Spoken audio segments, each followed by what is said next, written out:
सारे के सारे साथियों को नमस्कार। स्वागत अभिनंदन फिर से आपका कार्डियोलॉजी की दुनिया में। लास्ट लेक्चर में मैंने आपको वाल रिप्लेसमेंट सर्जरी और पीटीआईएनआर के बारे में बता दिया।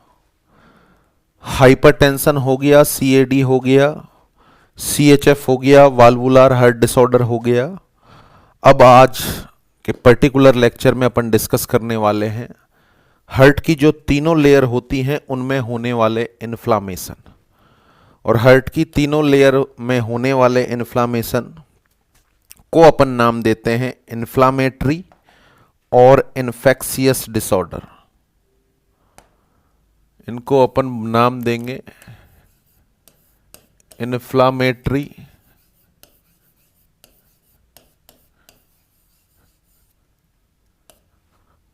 और इन्फेक्शियस हार्ट डिजीज। जैसा कि आपको भली भांति मालूम है कि there are 3 layer of heart. सबसे बाहर वाली लेयर का नाम पेरिकार्डियम, बीच वाली लेयर का नाम मायोकार्डियम और सबसे अंदर वाली लेयर का नाम एंडोकार्डियम। इन लेयर्स में किसी भी तरह का इन्फेक्शन होने पर इन्फ्लामेशन हो जाता है और इस इन्फ्लामेशन वाली कंडीशन को अपन कार्डाइटिस नाम देते हैं। तो बेसिकली अपन बात करें तो कार्डाइटिस 3 तरह का होगा। सबसे बाहर वाली लेयर का इन्फ्लामेशन है, दैट इज द पेरिकार्डाइटिस। अंदर वाली लेयर का, सबसे अंदर वाली लेयर का इन्फ्लामेशन है, इट इज द एंडोकार्डाइटिस। और मिडिल लेयर का inflammation, it is the myocarditis. तो स्टार्ट करें अपन कार्डाइटिस। कार्डाइटिस में पहला carditis that is the pericarditis, that is the pericarditis. नाम में सबसे पहला वर्ड, परिभाषा क्या होगी? What is the definition of pericarditis? Answer है inflammation of pericardium. Inflammation of pericardium is known as pericarditis. Pericardium की 2 लेयर होती हैं। अंदर वाली का नाम विसरल पेरिकार्डियम और बाहर वाली का नाम पैराइटल पेरिकार्डियम। इस कैविटी को बोलते हैं पेरिकार्डियल कैविटी और इसमें भरे हुए फ्लूइड को बोलते हैं अपन पेरिकार्डियल फ्लूइड, जिसकी मात्रा लगभग 5 से 15 ml होती है। तो ये जो पेरिकार्डियम है, इस पर्टिकुलर पेरिकार्डियम का इन्फ्लामेशन होना, the condition is known as pericarditis.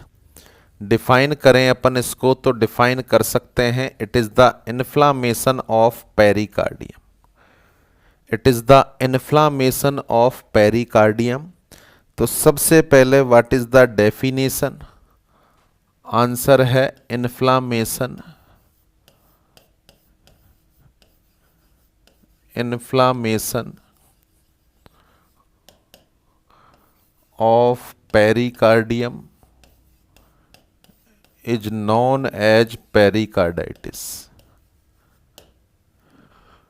Next point, what is the etiology of pericarditis? कौन कौन से फैक्टर रेस्पॉन्सिबल होंगे? पेरिकार्डियम का इन्फ्लामेशन होने के लिए कौन कौन से फैक्टर रेस्पॉन्सिबल होंगे?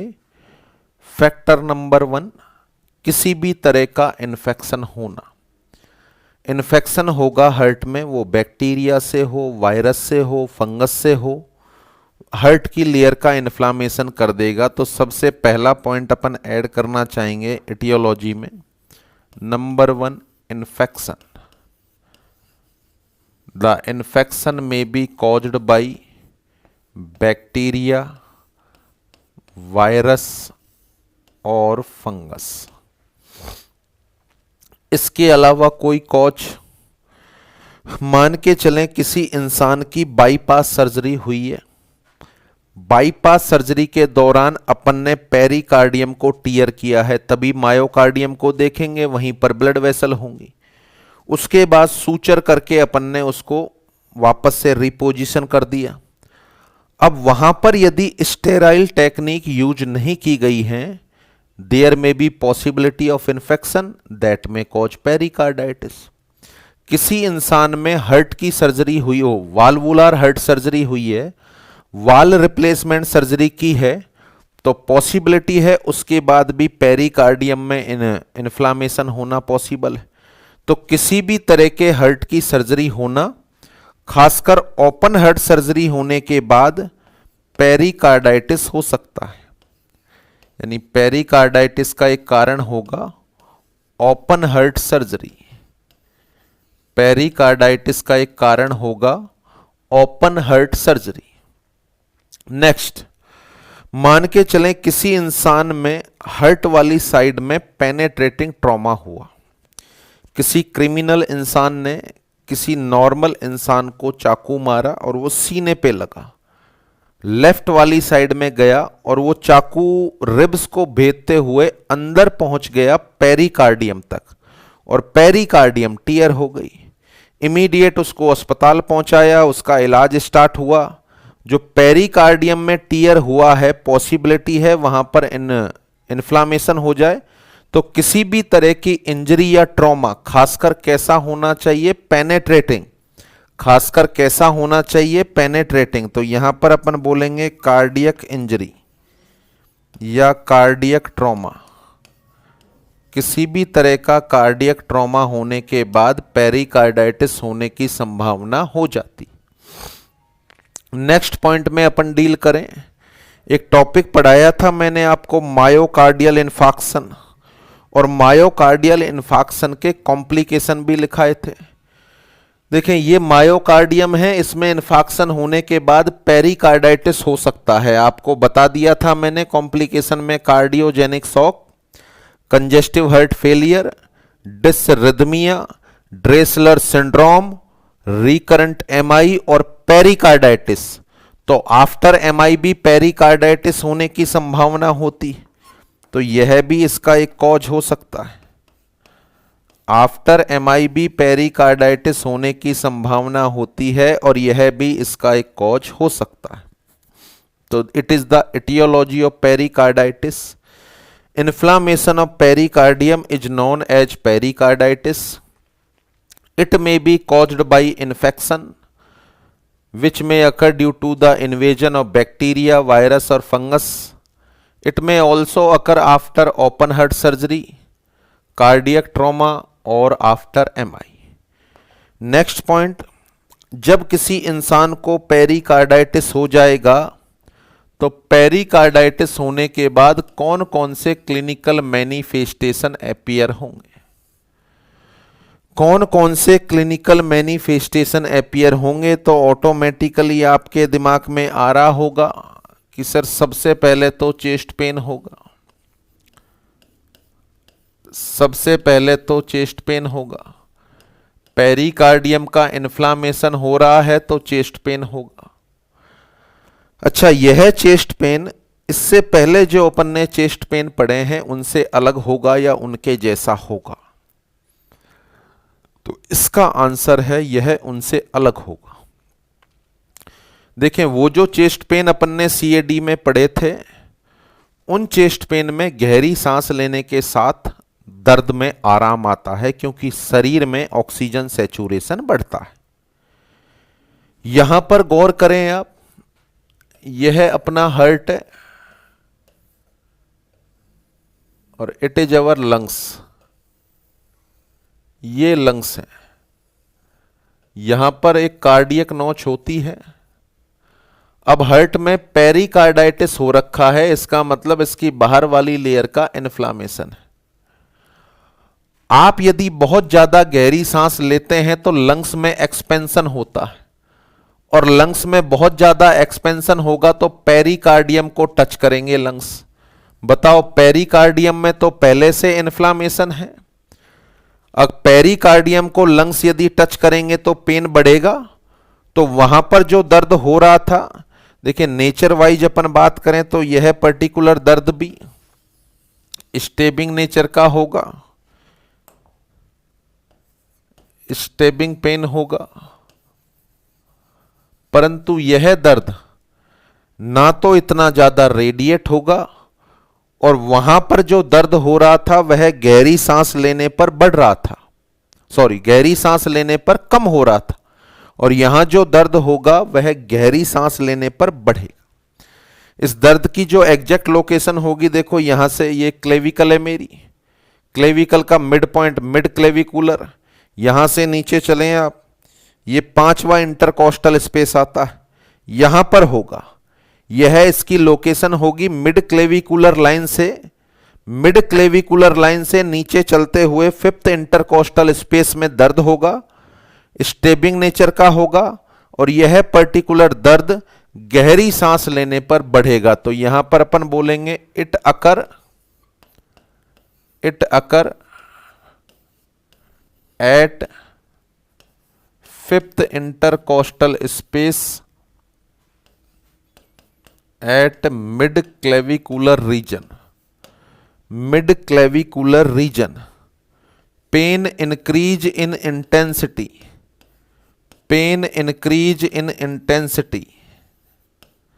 after the deep breathing,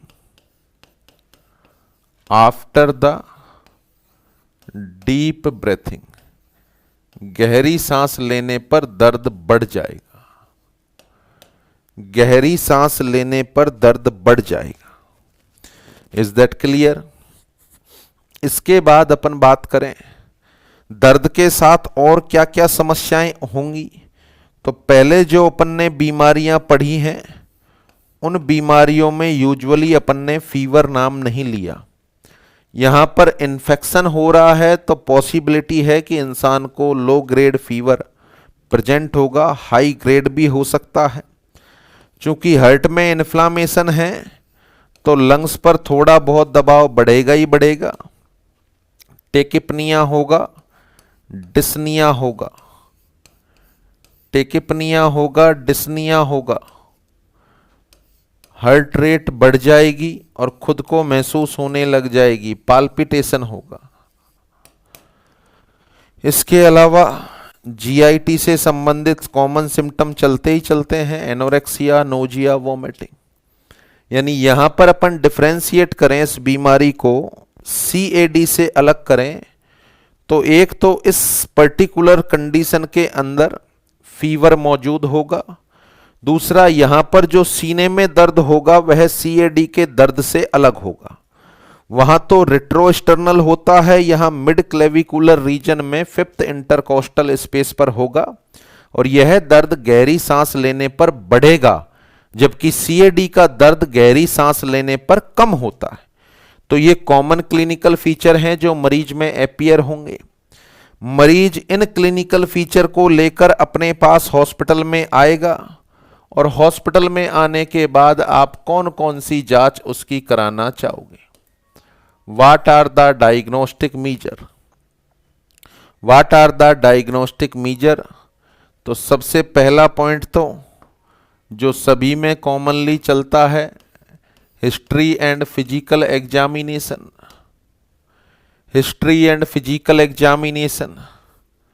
उसके अलावा यहां अपन ईसीजी कराना चाहेंगे,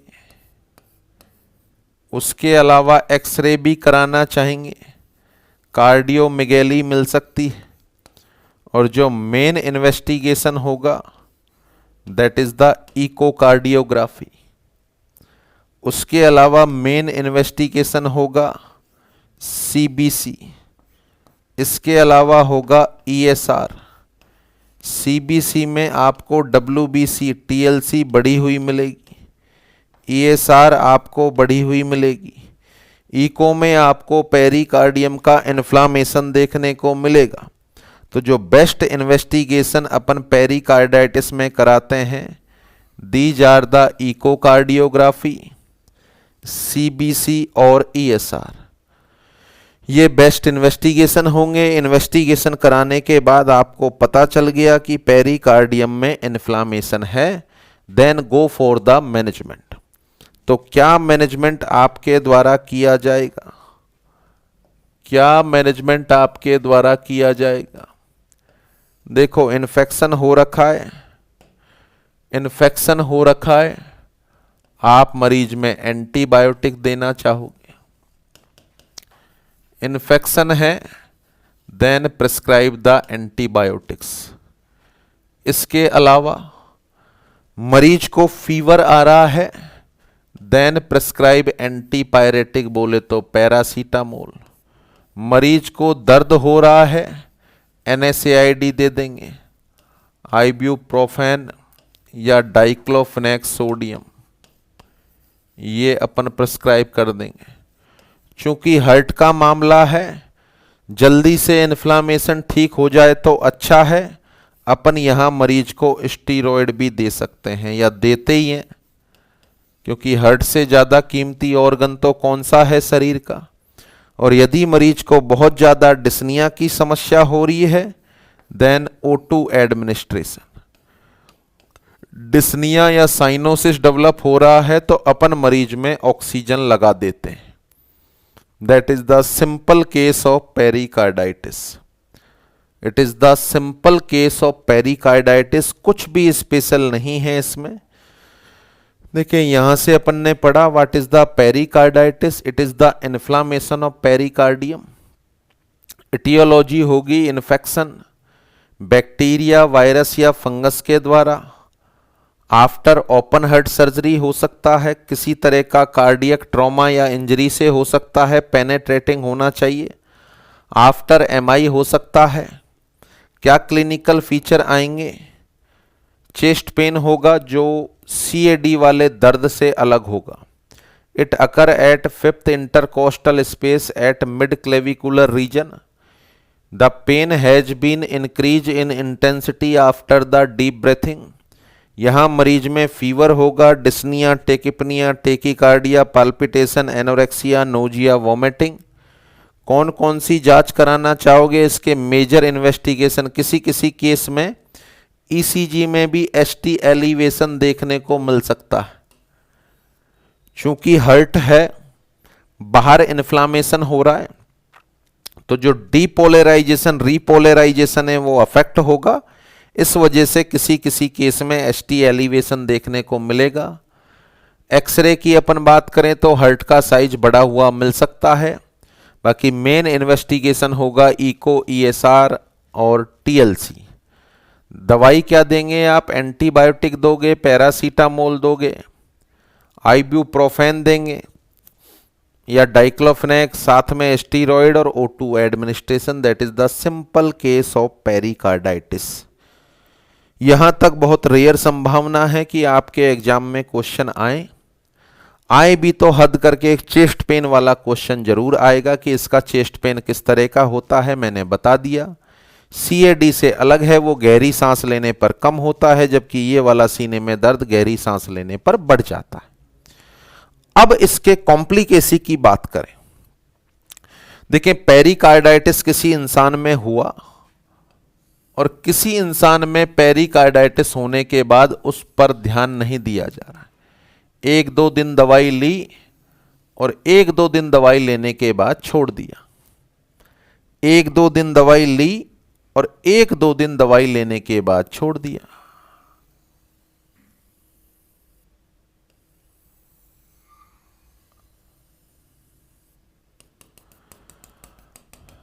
अब यदि प्रॉपरली एंटीबायोटिक थेरेपी नहीं ली जाए और पेरिकार्डियम का इन्फ्लामेशन लगातार बढ़ता रहे, तो इन्फ्लामेशन के दौरान आपको पता है कि कैपिलरी परमिएबिलिटी बढ़ जाती है और कैपिलरी परमिएबिलिटी बढ़ने की वजह से दोनों लेयर से फ्लूइड लीक होता है और वह लीक हुआ फ्लूइड इस पेरिकार्डियल कैविटी के अंदर बढ़ जाता है और नॉर्मल से ज्यादा मात्रा में पेरिकार्डियल कैविटी में फ्लूइड का पाया जाना, इस अवस्था को अपन नाम देते हैं पेरिकार्डियल इफ्यूजन। अवस्था को अपन नाम देते हैं पेरिकार्डियल इफ्यूजन। तो अपन यहां डील कर रहे हैं, उस टॉपिक का नाम है सिंपल पेरिकार्डाइटिस तो हो गया। अब इस पेरिकार्डाइटिस के क्या क्या कॉम्प्लिकेशन होना संभावित है, अब इस पेरिकार्डाइटिस के क्या क्या कॉम्प्लिकेशन होना संभावित है। तो देखें, कॉम्प्लिकेशन में अपन बात करें तो पेरिकार्डाइटिस होने की वजह से पेरिकार्डियम कैविटी में फ्लूइड की मात्रा नॉर्मल से ज्यादा बढ़ जाएगी। फ्लूइड की मात्रा नॉर्मल से ज्यादा होना, अवस्था को नाम देते हैं पेरिकार्डियल इफ्यूजन। पेरिकार्डियल इफ्यूजन हो रहा है और यदि पेरिकार्डियम में फ्लूइड की मात्रा 100-150 ml को पार कर गई तो हार्ट को डायस्टोल करने में समस्या आएगी। सोचो, ये diastole systole diastole systole diastole systole. अब यदि इसके चारों तरफ पानी भरा हुआ है तो क्या प्रॉपरली डायस्टोल कर पाएगा? नहीं। गौर करना इस बात में, डायस्टोलिक मूवमेंट में रेस्ट्रिक्शन, डायस्टोल नहीं कर पाएगा तो पीछे से जो ब्लड आ रहा था क्या प्रॉपरली भर पाएगा? नहीं। अच्छा, पीछे से जब ब्लड आ रहा है नहीं भर पाएगा तो कंजेशन होगा, बोले तो पर्टिकुलर जो पार्ट है उनके अंदर फ्लूइड भरेगा। साथ में जब ये सिस्टोल करेगा तो जब इसमें 120 ml की जगह 80 ml ही आ रहा है तो 40 ml ही निकलेगा। 40 ml निकलने का मतलब कार्डियक आउटपुट कम हो जाएगा। देखो गौर करो, ये जो कंडीशन होती है 70 ml निकलना चाहिए, 120 ml आना चाहिए। जब इसके चारों तरफ पानी भर गया, अब इसके डायस्टोलिक मूवमेंट में रेस्ट्रिक्शन आएगी। अब यहां पर 120 ml की जगह 80 ml ही भर रहा है। 80 ml भर रहा है तो क्या 70 ml निकलेगा? नहीं, 40 ml ही निकल रहा है। इसका मतलब इंसान में कार्डियक आउटपुट क्या हुआ? कम। साथ में इंसान का ब्लड प्रेशर भी क्या होगा? कम। बीपी भी गिर जाएगा। और चूंकि पीछे से ब्लड रिसीव नहीं हो पाएगा तो सुपीरियर वीना कावा में प्रेशर बढ़ेगा, जुगुलार वेन का डिस्टेंशन हो जाएगा और इंफीरियर वीना कावा में भी प्रेशर बढ़ेगा। तो सिस्टेमिक ऑर्गन और उधर से अपन बात करें पल्मोनरी ऑर्गन में कंजेशन हो जाएगा। तो हार्ट फेलियर जैसी अवस्था आ सकती है। तो यदि पेरिकार्डियल इफ्यूजन की वजह से, पेरिकार्डियल इफ्यूजन की वजह से हार्ट के डायस्टोलिक मूवमेंट में रेस्ट्रिक्शन आने लगे, इस पर्टिकुलर अवस्था को अपन नाम देते हैं कार्डियक टेम्पोनेट। इस पर्टिकुलर अवस्था को अपन नाम देते हैं कार्डियक टेम्पोनेट। कार्डियक टेम्पोनेट का मतलब होता है restriction to the diastolic movement of heart. It is the restriction, it is the restriction to the diastolic movement of heart, diastolic movement of heart। Heart के डायस्टोलिक मूवमेंट में restriction आ जाता है। अब ये जो कार्डियक टेम्पोनेंट की अवस्था है, इसके 3 पर्टिकुलर साइन होते हैं। आज पेरिकार्डाइटिस का मरीज मैंने अस्पताल में भर्ती किया, मान के चलो एज ए फिजिशियन। कल मैं सुबह राउंड लेने गया तो उसकी जुगुलार वेन का डिस्टेंशन हो चुका है। जुगुलार वेन का डिस्टेंशन हो चुका है। उसके अलावा उसका बीपी 100/70 है। 100/70 है, बोले तो हाइपोटेंशन की अवस्था में जा रहा है। तीसरा, मैंने स्टेथोस्कोप लगाकर हार्ट साउंड सुनी तो बंधी हुई हार्ट साउंड आ रही है। बंधी हुई हार्ट साउंड का मतलब है हार्ट को बांधा हुआ है, चारों तरफ से घेर लिया है हार्ट को। इस बंधी हुई हार्ट साउंड को बोलते हैं अपन मफल्ड हार्ट साउंड। देखिए, मफल्ड वर्ड मफलर से लिया गया है। जैसे मफलर अपन नॉर्मल लगाते हैं, ढक लेते हैं मुंह को, इसी तरीके से हार्ट को चारों तरफ से ढक लिया गया है, घेर लिया गया है। तो दबी हुई लो इंटेंसिटी की हार्ट साउंड अपन को सुनने को मिलती है, जिसको अपन मफल्ड हार्ट साउंड के नाम से जानते हैं। अगर ये तीनों सिम्टम मरीज में मौजूद हैं तो मुझे कहना पड़ेगा कि इंसान के अंदर कार्डियक टेम्पोनेंट डेवलप हो गया है। और यदि कार्डियक टेम्पोनेंट को इसी अवस्था में मैंने छोड़ दिया तो आगे चलकर हार्ट फेल हो जाएगा।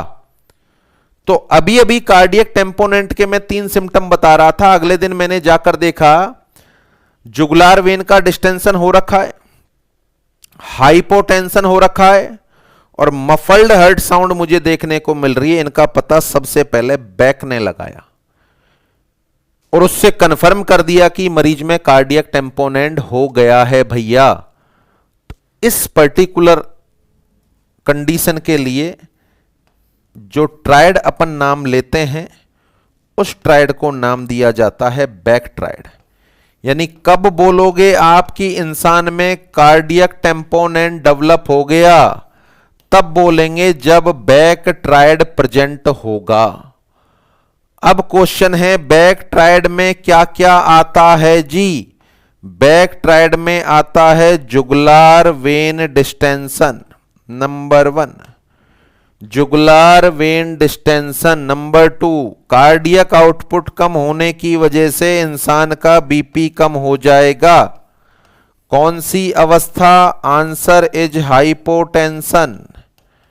और जो हर्ट साउंड आएगी लो इंटेंसिटी की बंधी हुई हर्ट साउंड होगी, उसको अपन नाम देंगे मफल्ड हर्ट साउंड। उसको अपन नाम देंगे मफल्ड हर्ट साउंड। ये सिम्टम यदि मौजूद हैं तो इन पर्टिकुलर सिम्टम्स को बैक ट्रायड के अंतर्गत शामिल किया गया है। इन सिम्टम्स को बैक ट्रायड के अंतर्गत शामिल किया गया।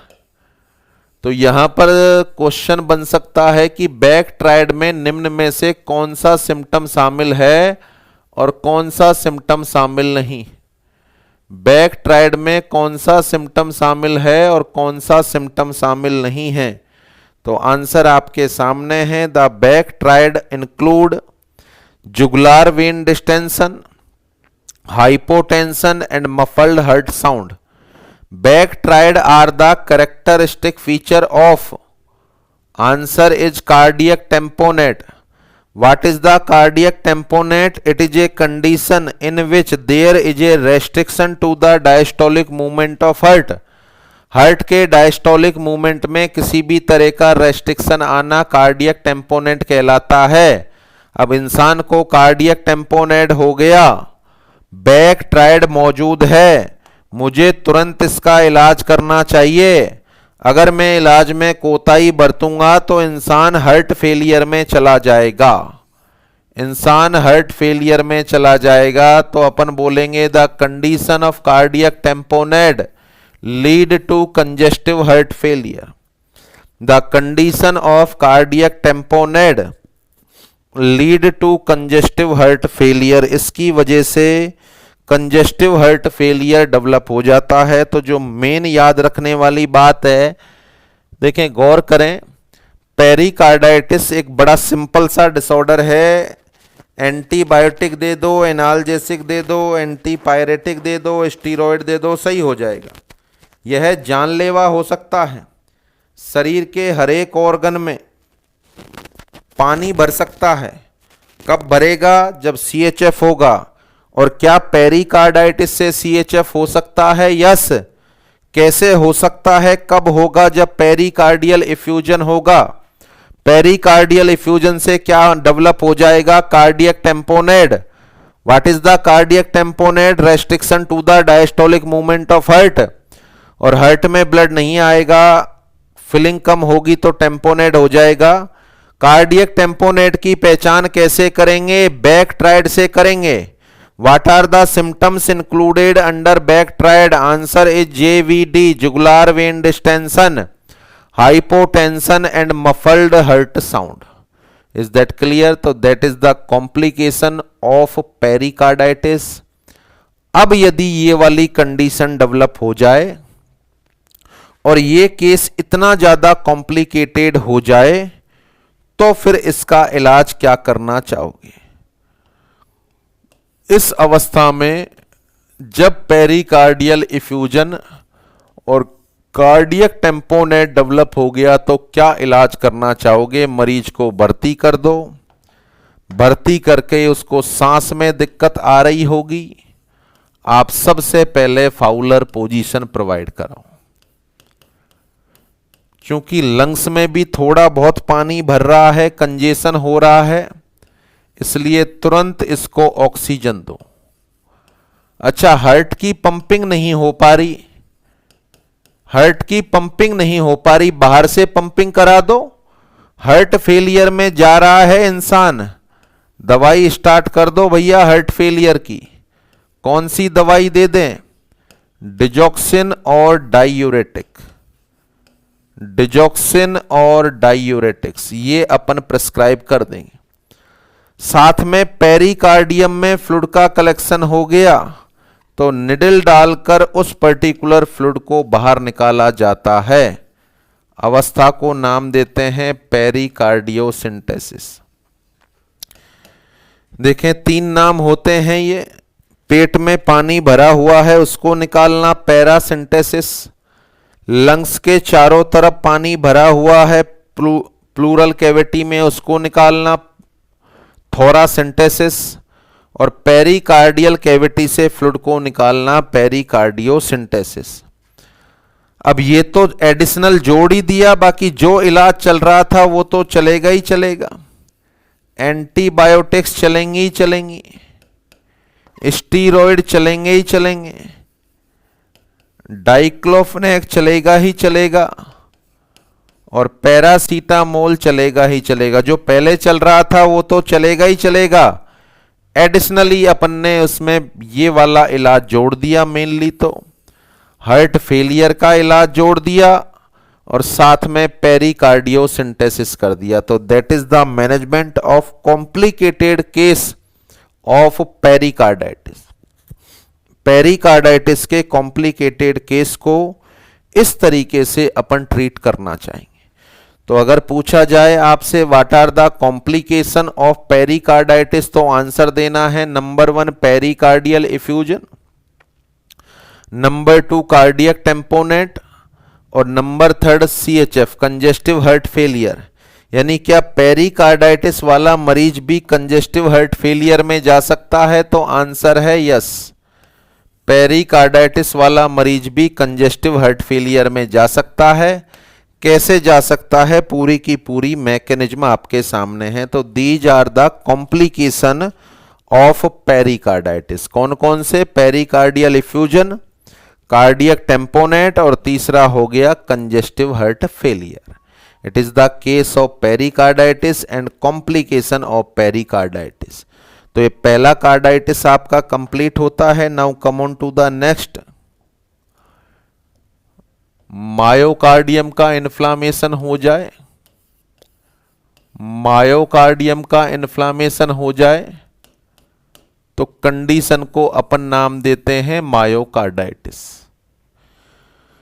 मायोकार्डियम जैसा कि आप जानते हैं कि सबसे स्ट्रॉन्ग लेयर होती है, सबसे मजबूत लेयर होती है। इसके इन्फ्लामेशन को मायोकार्डाइटिस नाम दिया जाता है। नॉर्मल तौर पर यह माना जाता है कि इस तरह की कोई बीमारी नहीं होती, क्योंकि मायोकार्डियम का डिफेंस बहुत सॉलिड होता है। हर एक सेल में बहुत ज्यादा मात्रा में माइटोकॉन्ड्रिया होते हैं, तो रेयरेस्ट इन्फेक्शन होने की संभावना होती है। इन्फेक्शन हो भी जाए तो आधे से टाइम पर एसिम्प्टोमेटिक होता है। कब हो गया और कब होकर सही भी हो गया पता ही नहीं चलता। आधे से ज्यादा मरीज एसिम्प्टोमेटिक होते हैं, हो भी जाता है और सही भी हो जाता है, परंतु कभी कभार यह जान भी ले लेता है। बोले तो मायोकार्डाइटिस में एक्यूट मायोकार्डाइटिस हुआ इंजरी की वजह से, इन्फेक्शन की वजह से, तो यह मायोकार्डियम को डैमेज कर देता है। क्योंकि देखो, मायोकार्डियम ऐसी लेयर है जिसको आप रेस्ट नहीं करा सकते। कोई अदर ऑर्गन में समस्या है उसको रेस्ट करा सकते हो, ये कैसे रेस्ट कर सकती है बताओ? मायोकार्डियम तो चलेगी चलेगी, तो यह एमआई तक कॉज कर देता है। तो या तो यह होता ही नहीं, या यह होकर निकल जाता है, पता ही नहीं चलता, और या फिर हो जाए तो जान ले जाता है। अब मायोकार्डाइटिस की वजह से जान गई है, इसका तो पूरा पोस्टमार्टम हो तब जाकर ज्ञान हो। अब इंसान के जाने के बाद पोस्टमार्टम होना रेयर सी बात होती है, किसी किसी लीगल केस का होता है, तो इसलिए इस तरह के केस बहुत रेयर में पकड़ में आते हैं। तो जैसे अपन ने पेरिकार्डाइटिस पढ़ा, लगभग समान इसको अपन जानेंगे।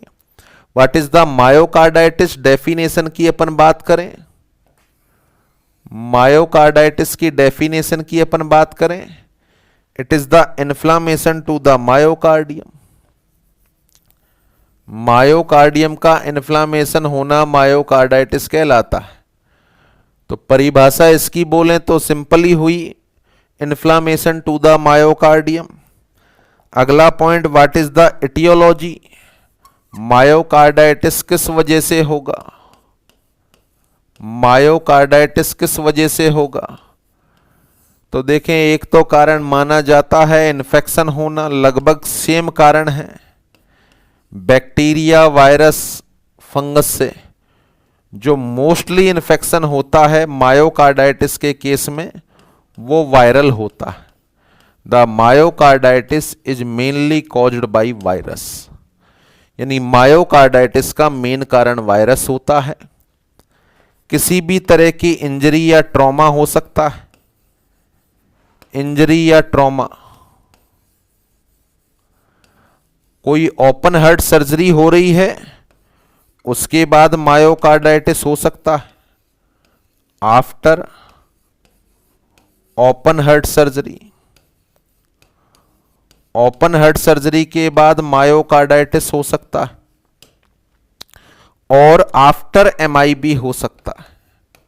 आफ्टर एमआई ज्यादा संभावना होती है क्योंकि मायोकार्डियम तो डेड ही हो गई और डेड टिश्यू में ग्रोथ की संभावना कम है। एनएरोबिक बैक्टीरिया, वायरस ही ग्रोथ कर सकते हैं जो रेयर होते हैं। वैसे पेरिकार्डाइटिस ज्यादा होता है परंतु मायोकार्डाइटिस भी हो सकता है। तो मेन इसका कारण हो गया इन वायरल इन्फेक्शन, इंजरी और trauma to the myocardium, after open heart surgery हो सकता है या आफ्टर एमआई हो सकता है। क्या क्लिनिकल मैनिफेस्टेशन है जो इस बीमारी में डेवलप होंगे? देखिए, क्लिनिकल मैनिफेस्टेशन में चेस्ट पेन होगा। इसका जो चेस्ट पेन होगा वह लगभग एमआई जैसा होगा।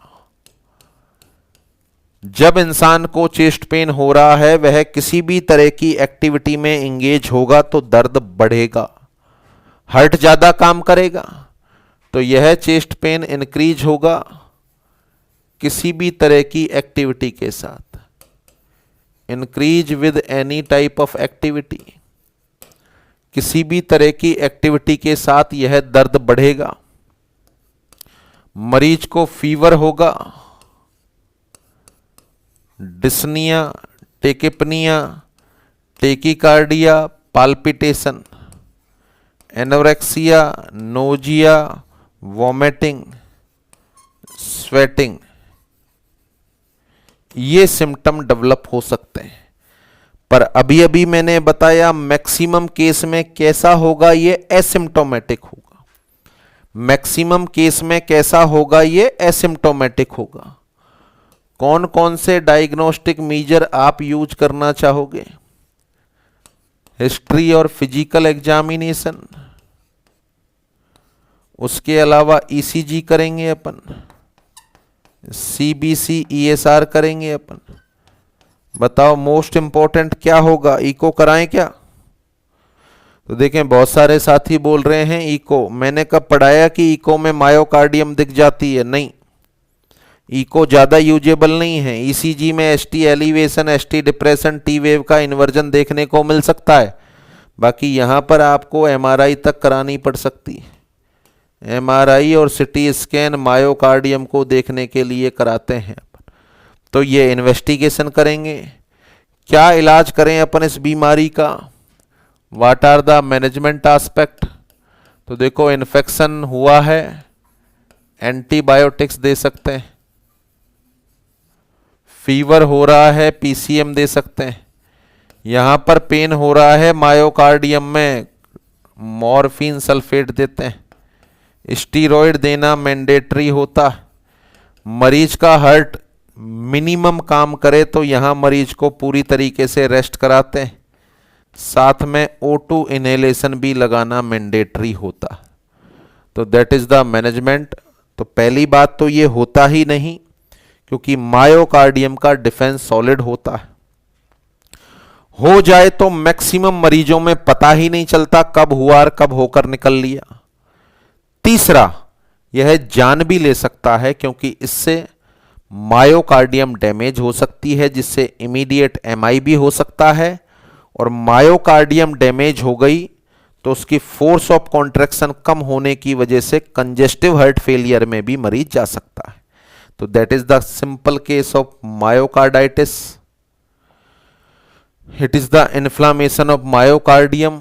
कारण इसके इन्फेक्शन मेनली वायरस की वजह से होगा, injury, trauma, after open heart surgery, after MI. ये इसके क्लिनिकल फीचर होंगे। गौर करो आप, पेरिकार्डाइटिस में इको ज़्यादा इंपॉर्टेंट है, यहाँ पर इको का बहुत बड़ा रोल नहीं है, यहाँ पर सीटी एमआरआई का रोल है, और मैनेजमेंट दोनों का लगभग समान है। तो that is the second case of carditis, it is myocarditis. Come on to the last case, inflammation to the endocardium. The condition is known as endocarditis. The condition is known as endocarditis। देखिए, endocarditis एक important है, और तीनों carditis में सबसे common ये होता है।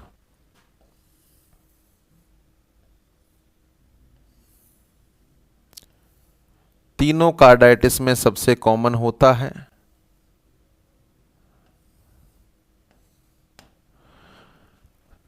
एंडोकार्डाइटिस को अपन बोलेंगे it is the inflammation of endocardium. It is the inflammation of endocardium.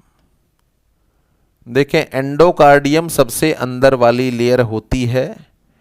यह भी एक इंपॉर्टेंट लेयर होती है, क्योंकि इसके अंदर हार्ट के वाल्व पाए जाते हैं। तो जब एंडोकार्डियम का इन्फ्लामेशन होगा तो कॉमन सेंस की बात है, वाल्व का तो इन्फ्लामेशन होगा ही होगा। तो पहला क्वेश्चन तो यही बनता है इसमें, the inflammation of heart valve are known as endocarditis, myocarditis या पेरिकार्डाइटिस। तो आंसर है एंडोकार्डाइटिस। यानी एंडोकार्डाइटिस को डिफाइन करें तो अपन बोल सकते हैं it is the inflammation of endocardium, और it is the inflammation of heart valve. Heart के वाल्व का इन्फ्लामेशन एंडोकार्डाइटिस कहलाता है। काफी सारे क्वेश्चन हैं जो इसमें बनते हैं। पूरा लॉजिकल टॉपिक है। इस टॉपिक को आप समझेंगे तो इससे अगला आने वाला टॉपिक भी सिंपल हो जाएगा। देखिए, एंडोकार्डियम का इन्फ्लामेशन हो गया, इसका मतलब है हार्ट के वाल्व का भी इन्फ्लामेशन हो गया। हार्ट के वाल्व का इन्फ्लामेशन होने का मतलब है वाल्व के बीच का डायामीटर कम हो गया। वाल्व के बीच का डायामीटर कम होना, इसका मीनिंग अपन माने कि वाल्व नैरो हो गए। गौर फरमाओ, एक वाल्व के नैरो होने से इंसान कंजेस्टिव हार्ट फेलियर में जा रहा था, यहां तो चारों के चारों वाल्व नैरो हो जाएंगे, तो कंजेस्टिव हार्ट फेलियर होना तो निश्चित है। कौन सा साइडेड हार्ट फेलियर होगा? Both sided. राइट साइडेड भी होगा और लेफ्ट साइडेड भी होगा। राइट साइडेड भी होगा और लेफ्ट साइडेड भी होगा। यानी इसके अंदर जो सिम्टम आएंगे वो दोनों साइडेड हार्ट फेलियर के सिम्टम अपन को देखने को मिलेंगे। तो तीनों कार्डाइटिस में ऐसा कौन सा कार्डाइटिस है जो कंजेस्टिव हार्ट फेलियर को लीड करता है? आंसर देना है एंडोकार्डाइटिस। अब एंडोकार्डाइटिस की पूरी मैकेनिज्म समझें आप।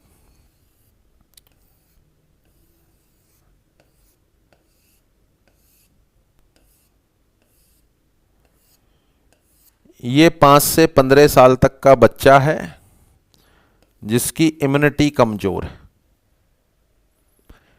इसको बार बार थ्रोट का इन्फेक्शन होता है। देखें, थ्रोट का इन्फेक्शन होना फेरिंजाइटिस कॉज करता है। यदि इस इन्फेक्शन का कारण है beta hemolytic streptococcus, beta hemolytic Streptococcus. Group A beta hemolytic Streptococcus, यह बिलोंग करते हैं स्ट्रेप्टोकोकस पायोजिन फैमिली से, यह बिलोंग करते हैं स्ट्रेप्टोकोकस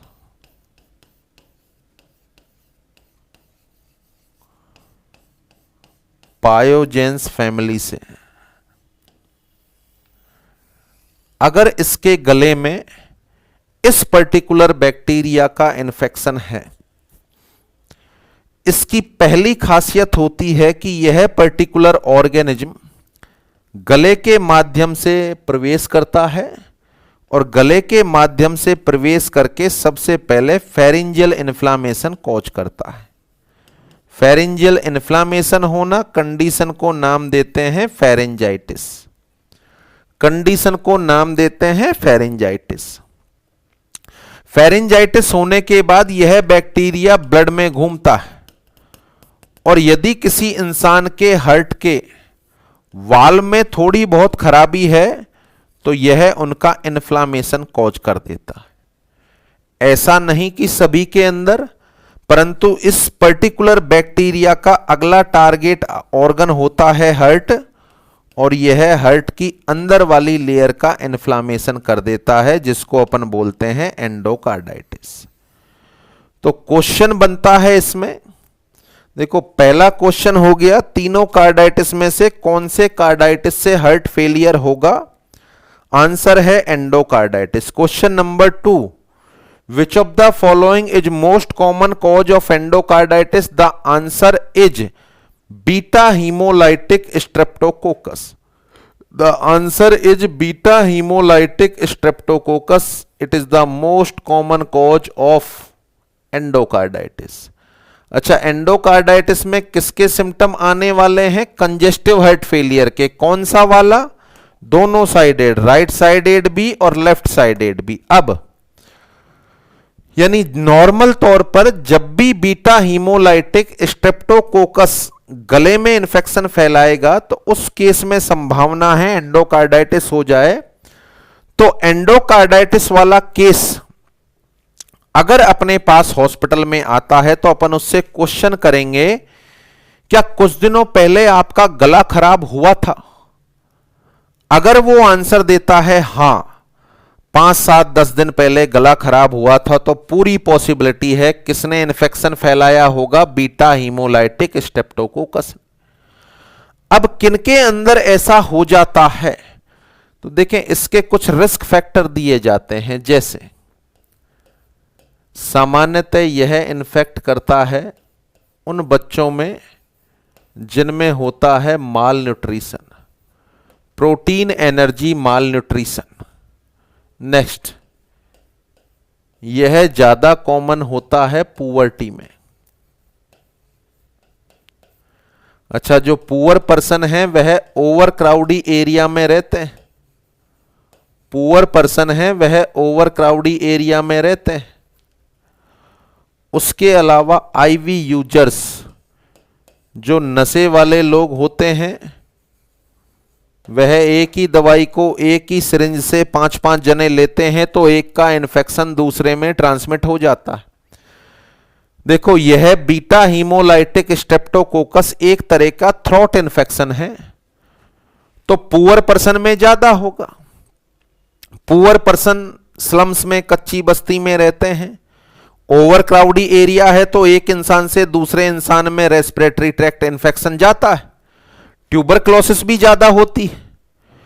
और चूंकि वह प्रॉपर डाइट नहीं ले पाते तो माल न्यूट्रिशन का शिकार हो जाते हैं, जिससे उनकी इम्यूनिटी कमजोर हो जाती है, जिससे एंडोकार्डाइटिस का एपिसोड आ जाता है।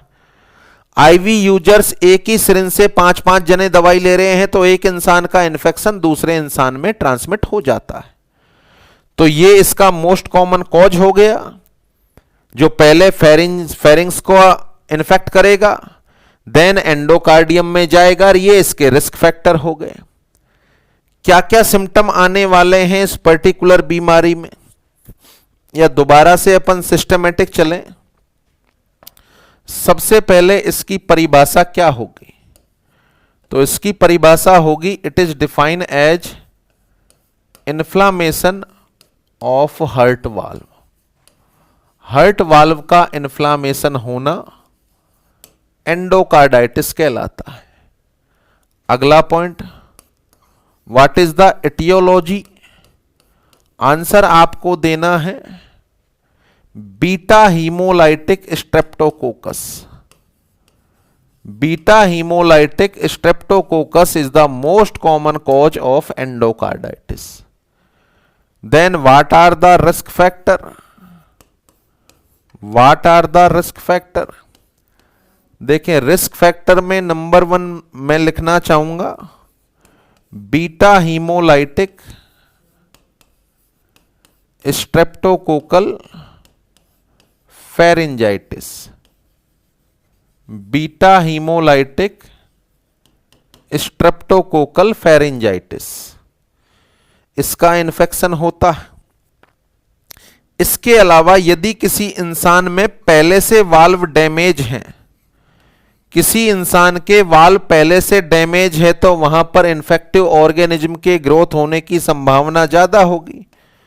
बोले तो वाल्वुलर डैमेज, या किसी इंसान में दूसरे वाल्व लगे हैं, आर्टिफिशियल प्रोस्थेटिक वाल्व लगे हैं। कौन से वाल्व? Biological valve. पढ़ लिया है अपन ने, बायोलॉजिकल वाल्व कम चलते हैं क्योंकि इनमें बार बार इन्फेक्शन होता है। तो जो वह इंसान जिनमें वाल्व रिप्लेसमेंट सर्जरी हुई है और बायोलॉजिकल प्रोस्थेटिक वाल्व लगे हुए हैं, उनके अंदर भी यह रिस्क होती है।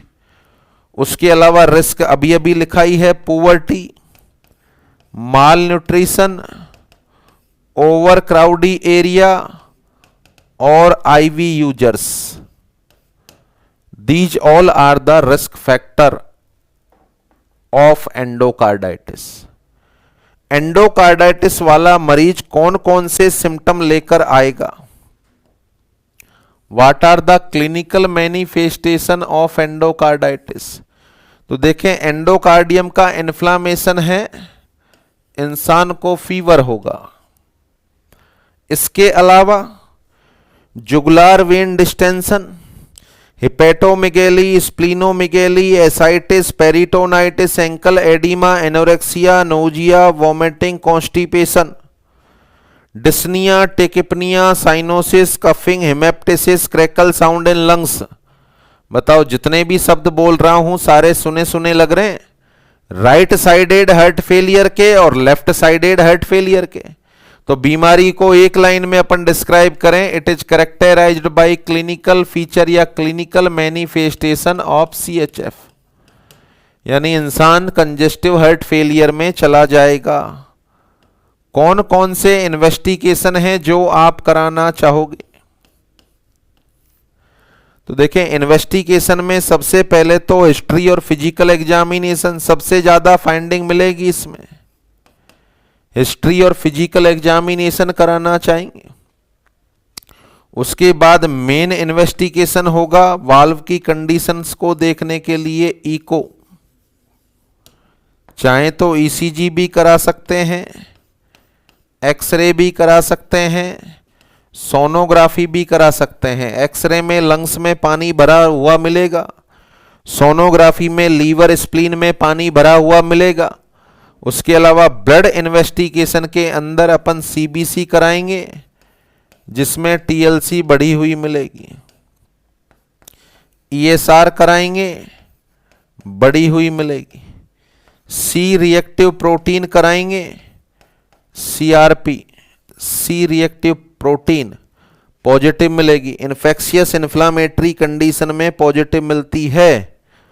और स्ट्रेप्टोकोकस के लिए एक स्पेसिफाई जांच होगी एंटीबॉडीज की, उसका नाम है ASLO, एंटी स्ट्रेप्टोलाइसिन ओ टाइटर। अगर ये टाइटर बढ़ा हुआ मिले, इसका मतलब है कि इंसान के शरीर में यह बैक्टीरिया आया है और जो बीमारी डेवलप हुई है वह इसकी वजह से हुई। 2 बार एग्जाम में पूछा गया क्वेश्चन। एक तो रूमेटिक फीवर में कौन सी इंपॉर्टेंट जांच होगी, सीबीसी भी था, ईएसआर भी था, ईसीजी भी था, एएसएलओ भी था। आंसर गया था एएसएलओ, क्योंकि एंडोकार्डाइटिस और इसके बाद में नेक्स्ट आपको पढ़ाऊंगा रूमेटिक फीवर, उसका मेन कारण बीटा हीमोलाइटिक स्ट्रेप्टोकोकस होता है। तो सारे के सारे इन्वेस्टिगेशन में सबसे इंपॉर्टेंट इन्वेस्टिगेशन होगा एएसएलओ, सबसे इंपॉर्टेंट इन्वेस्टिगेशन होगा एएसएलओ। ये पॉजिटिव मिलते ही ये मान लेना चाहिए कि पर्टिकुलर कंडीशन स्ट्रेप्टोकोकस की वजह से कॉज हुई है। तो ये इन्वेस्टिगेशन हो गए। Come on to the last, क्या मैनेजमेंट करेंगे आप? देखो, वाल्व का इन्फ्लामेशन हो रहा है, इंसान तो हार्ट फेलियर में चला गया, सांस में घुटन हो रही है, फाउलर पोजीशन दे दो, सांस लेने में दिक्कत है, तुरंत ऑक्सीजन लगा दो। हार्ट फेलियर में चला गया इंसान, डिजॉक्सिन और डाइयूरेटिक चालू कर दो तुरंत। डिजॉक्सिन और डाइयूरेटिक्स चालू कर देते हैं। इसके अलावा अपन बात करें, इन्फेक्शन है, एंटीबायोटिक्स, पेनिसिलिन, एरिथ्रोमाइसिन ग्रुप की दवाइयां चलाएंगे। यहां पर पेन कहीं नहीं हो रहा है, फीवर आ रहा है, पैरासीटामोल। इन्फ्लामेशन को तुरंत सही करना चाहते हो, क्या चला दो? स्टीरॉइड्स। ये कॉमन मैनेजमेंट होगा। बोले तो यहां पर आपको हार्ट फेलियर का मैनेजमेंट करना ही पड़ेगा।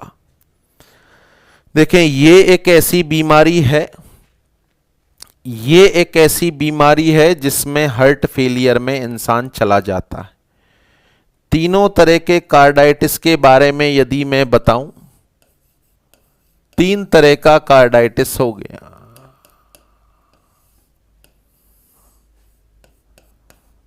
पेरिकार्डाइटिस, मायोकार्डाइटिस और एंडोकार्डाइटिस। अगर क्वेश्चन पूछा जाए सबसे कॉमन कार्डाइटिस कौन सा है तीनों में से, आंसर है endocarditis. It is the most common type of carditis. कौन सा कार्डाइटिस है जिसमें इंसान कंजेस्टिव हार्ट फेलियर में जाता है? वैसे तो तीनों में जा सकता है, पर सबसे ज्यादा कॉमन किस में जाता है? एंडोकार्डाइटिस में। ऐसा कौन सा कार्डाइटिस है जिसमें वाल्व के खराब होने की संभावना सर्वाधिक होती है? जिसमें वाल्व के खराब होने की संभावना सर्वाधिक होती है, आंसर है एंडोकार्डाइटिस। कौन सा कार्डाइटिस है जो रेयरेस्ट होता है, सबसे कम होता है और होकर कब सही हो गया पता ही नहीं चलता? मायोकार्डाइटिस। कौन सा कार्डाइटिस है जिसमें कार्डियक टेम्पोनेट डेवलप हो जाता है? आंसर है पेरिकार्डाइटिस। कौन से कार्डाइटिस का main cause beta hemolytic streptococcus होगा? आंसर है एंडोकार्डाइटिस। तो these are the question related to carditis. तो एंडोकार्डाइटिस को फिर से देख लें आप, that is more important. Question number 1, the most common cause of endocarditis, answer is beta hemolytic Streptococcus.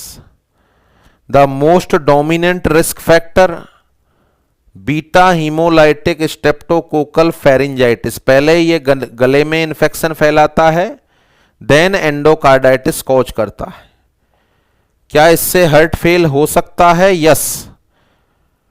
तो inflammation of heart valve is known as endocarditis. Etiology beta hemolytic streptococcus. Risk factor beta hemolytic streptococcal pharyngitis. Wall का damage होना, देखो दोनों बातें, जिसमें वाल damage है उसमें एंडोकार्डाइटिस बार बार होगा, और किसी के वाल्व सही हैं तो बार बार एंडोकार्डाइटिस होने से वाल्व भी डैमेज हो सकते हैं। तो वाल डैमेज वालों में यह बीमारी होती भी है और यह बीमारी वाल्व को डैमेज भी करती है। बायोलॉजिकल प्रोस्थेटिक वाल्व वालों में भी कॉमन होगा। क्लिनिकल फीचर को एक लाइन में लिख दिया अपन ने, clinical manifestation of congestive heart failure. History में निश्चित मिलेगा 5, 7, 8 दिन पहले उसका गला खराब हुआ था, 5, 7, 8 दिन पहले उसका गला खराब हुआ था। देन इकोकार्डियोग्राफी अपन कराएंगे तो वाल नैरो मिलेंगे। सबसे इंपॉर्टेंट जांच होगी ASLO, एंटी स्ट्रेप्टोलाइसिन ओ टाइटर, और मैनेजमेंट में यहां आपको डिजॉक्सिन डायूरेटिक चलानी ही पड़ेगी।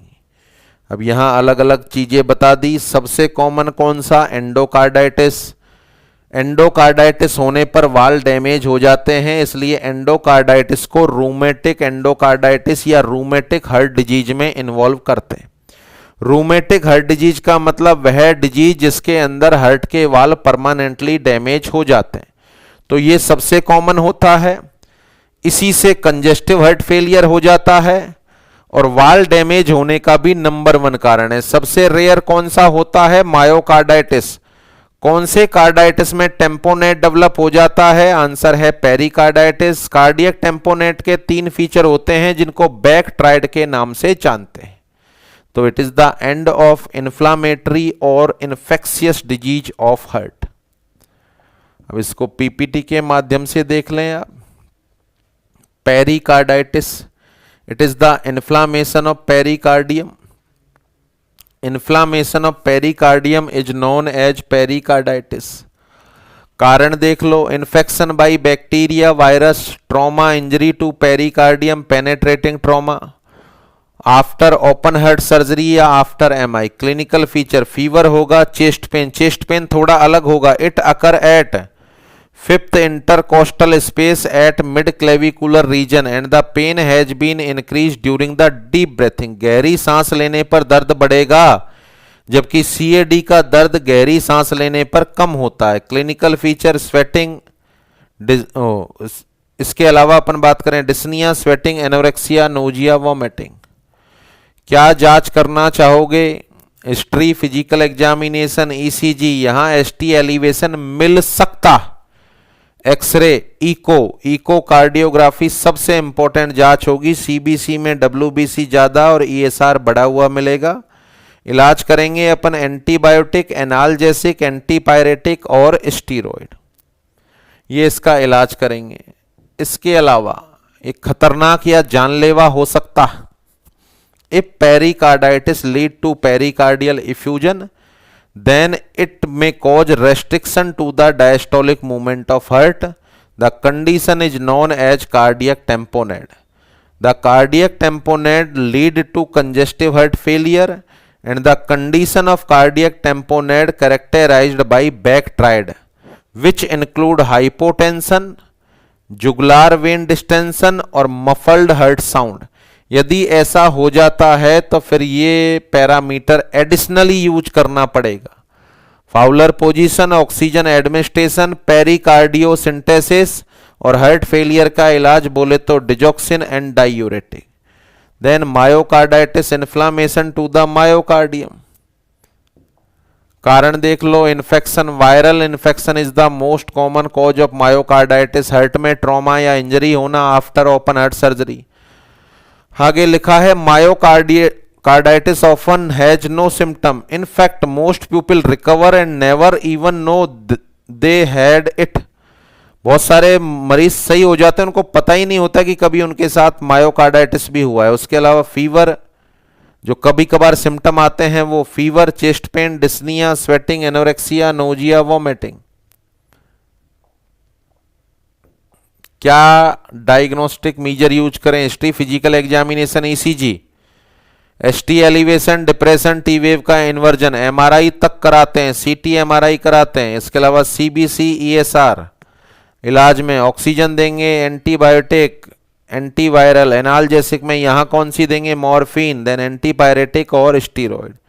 सबसे कॉमन कंडीशन पर आ जाओ आप, एंडोकार्डाइटिस, इन्फ्लामेशन ऑफ एंडोकार्डियम और हार्ट वाल्व। इस बीमारी से हार्ट के वाल खराब हो सकते हैं, मोस्ट कॉमन कॉज।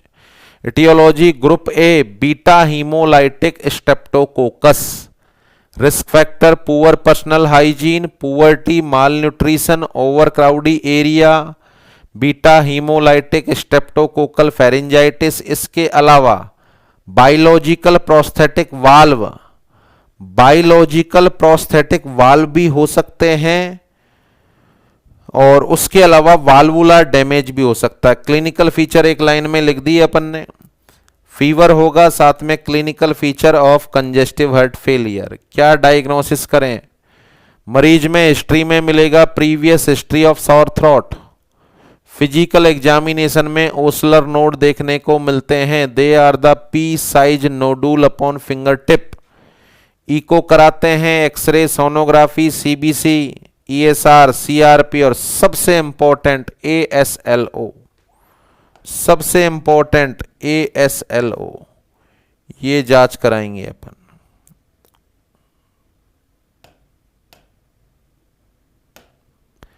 एएसएलओ की जांच कराते हैं, सबसे इंपॉर्टेंट पैरामीटर होता।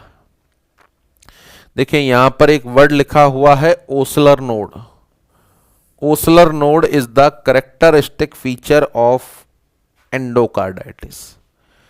एंडोकार्डाइटिस जब होता है, हार्ट के वाल नैरो हैं, बैक साइड में दबाव बढ़ा हुआ है, सुपीरियर वीना कावा, इन्फीरियर वीना कावा में दबाव है। सुपीरियर वीना कावा में दबाव है तो जुगुलार वेन का प्रेशर और सबक्लेवियन वेन में दबाव बढ़ेगा।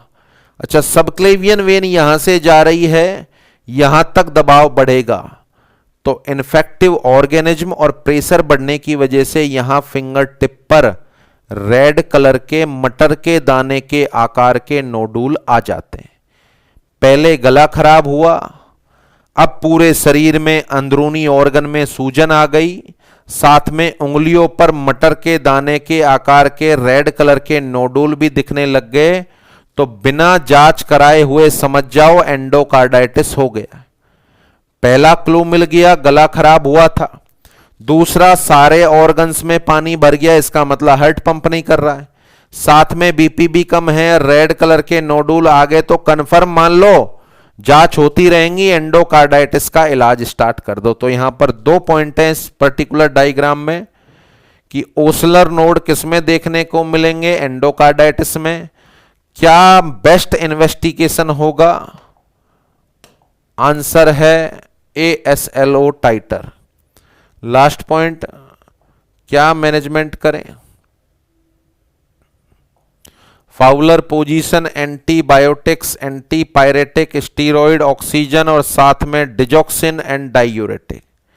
देखिए 2 स्पेशल लाइन लिखी हुई हैं, द वाल्वुलर डैमेज और valvular disorder increase the risk of endocarditis. जिसके हार्ट के वाल्व पहले से खराब हैं, उसको एंडोकार्डाइटिस होने की संभावना 10 गुना ज्यादा है।